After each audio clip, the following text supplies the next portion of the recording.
I was on a small commercial flight, relatively small plane, going from Detroit to Seattle, if I remember correctly, a number of years back. It was a type of plane which is small enough that they asked people to move their seats to balance it up, which gets me a little nervous. So they asked for 2 volunteers to move towards the back of the plane. So I got up and a priest got up. I know it sounds like a joke, but this actually happened. So the priest and I smiled and we walked to the back of the plane. He sits in one window seat with an aisle seat next to him. I sit in the other window seat with an aisle seat next to me. So we are about 2 seats and an aisle apart. We get up to 30,000 feet cruising altitude. My ears completely blocked, couldn't hear a thing. And they brought kosher food. They bring it first in order to exacerbate anti-Semitism. And then I managed to get through the 3 layers of Kevlar armor and open the kosher food. I said since I could not hear very well, I said a bracha. That's a blessing. We Jews make blessings before we eat and after we eat. So I made the blessing in Hebrew, but I said it fairly loudly because I couldn't hear. I said, Baruch atah Hashem Elokeinu melech haolam shehakol niyeh bidvoroi. That's the blessing you make on unidentifiable food. So, bless you, our God, King of the universe, that everything was created with your word. And I started chewing, my ears popped, and the priest was saying to me, excuse me? I said, oh, it's okay, I wasn't talking to you. He says, who were you talking to? I said, God. And he said, what did you say to him? So I said, blessed are you, our God, King of the universe. And you know, we got into a discussion about the blessing. And he asked me, what does this mean, bless? You know what I mean? When someone sneezes and I say, bless you, what that means is, God bless you, which means I'm asking God to help this person, heal him, etc. But when I say bless you to God, what I'm blessing God? What do you mean? What am I doing? Very, very strange idea. So what does that word mean? So I told him the key is in the Hebrew. The Hebrew word baruch, which we translate correctly as bless, actually is related very strangely to another Hebrew word, which is berecha, which means a pool.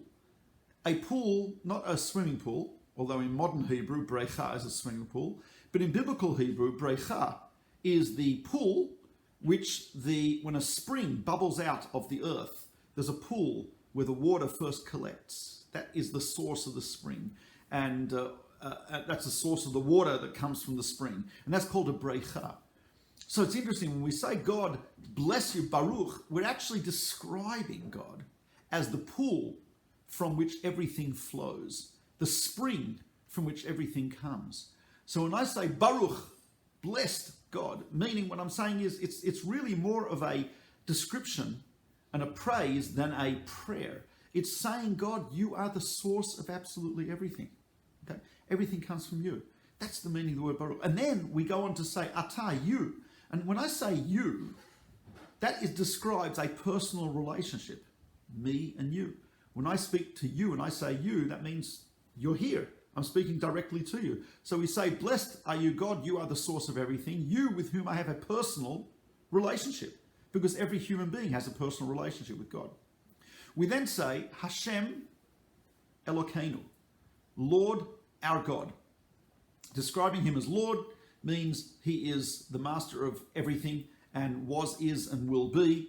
Our God is saying that when we just talk to him as Jews, we say we have a special relationship with God. We are his chosen people. He chose us to propagate the idea of monotheism, ethics, and to live in a certain way, and to help bring the entire world to a relationship with God. So Hashem Elokeinu, our God, in the sense we have a national relationship with him. Melech ha'olam, we then say King of the universe, because that is a third relationship, meaning just as a creature, we have a relationship with God. So we say, God, you are the source of everything. You, with whom I have a personal relationship. Our God, with whom we have a national relationship. King of the universe, with whom we have a relationship just as a creature. Like every creature that needs its sustenance, every creature that needs its oxygen, or in some cases carbon dioxide, and everything which needs God. So we have a universal relationship. So that's what we say. God, you are the source of everything. You with whom I have a personal relationship. Our God with whom we have a national relationship. King of the universe, with whom we have a universal relationship as creatures of God. Shahakol, that everything, space, time, matter, the goo in front of me in the airline meal, everything, Niyeh, was created and continues to exist, bidvaro, just by his very word. We acknowledge that everything, whether it's space or time or matter, everything, how insignificant it is or significant it is, whether it's the sun, great significance, tremendous power, or the insignificant little meal I have in front of me in the airline, Shahakol, everything, Niyah, was brought into existence, and grammatically it implies also continues to exist, because existence itself doesn't really have an inertia. It requires God's continued desire that it exists. So was brought into existence and continues to exist, bidvaro, just by his words. God's words created the world. And it teaches us also the significance of words. Our words can create a world as well.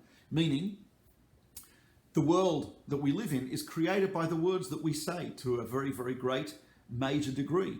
I can destroy someone's world with words. I can create someone's world with words. Words are very significant.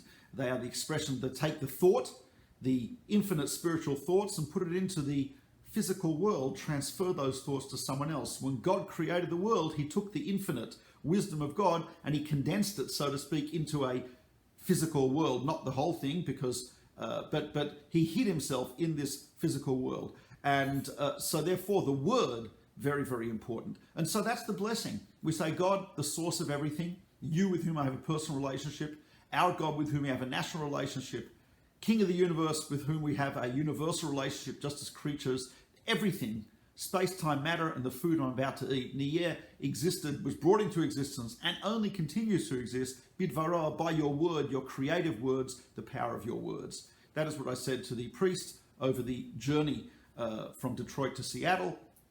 And he said, that is very beautiful. And I think it is very beautiful. And the idea of blessings is something which helps us to appreciate what we have, helps us to be happier, and it helps us to understand that everything ultimately does come from God, and that we have a relationship with God, whether it's personal, national, or universal. We have that relationship. And it also helps us to understand the power of words, the power of speech, etc. So that's a little bit of an introduction to the idea of a blessing. God bless you. Thanks very much.